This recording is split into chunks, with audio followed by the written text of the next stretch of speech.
Ustadz, Ya. saya punya usaha yang dekat dengan dunia malam. Karena itu yang bisa menghidupi 5 anak saya. Saat saya ditinggalkan demi cari yang halal, penghasilan justru tak mencukupi kebutuhan keluarga.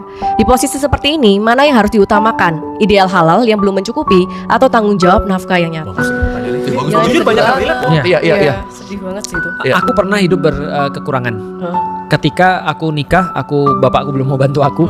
Ya kan, aku kan hidup berkekurangan ya. Di titik itu aku makan cuma memang sehari sekali atau 2 kali. Keren makan babi. Ya enggak makan babi. Belum. Tapi bagiku ya, ini balik lagi tentang mental ya. Aku udah bilang sama istriku, sebenarnya kekurangan itu kan kalau tidak sampai mati ya. Kalau tidak sampai mati, kekurangan itu kan akan jadi cerita ya. Kita tuh lebih banyak nyeritain susah-susah loh daripada yang senang-senang. Iya benar. Coba orang tua lu bilang zaman dulu, nah gitu kan ya. Zaman dulu mama pakai mobil nggak akan diceritain nggak tuh. mungkin. Nggak akan diceritain. Nggak mungkin. Benar. Pasti yang jalan kaki Iya. ke sekolah 1,5 kilometer. Iya, nyelam dulu, nyebrang lautan. Menyelamatkan dunia. Kayak baru diceritain kan.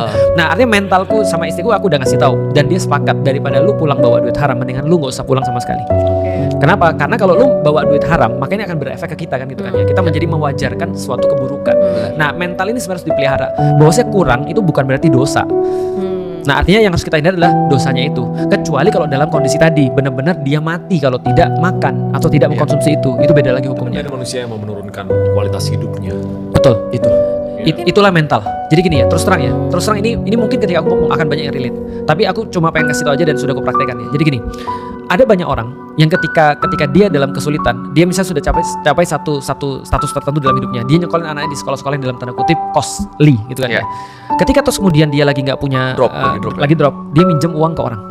Aku bilang sama istriku, kalau kita dalam kondisi yang sama, catat baik-baik, aku nggak akan mungkin minjem duit sama siapapun.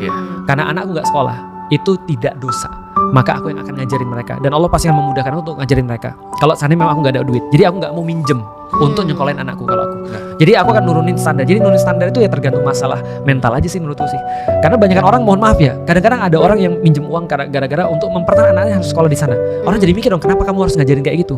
Dan mental anaknya apa? Dia bilang, ini demi pendidikan, aku rela untuk bertanggung jawab demi pendidikan. Betul, tapi bisa di sekolah yang lain yang nggak semahal itu.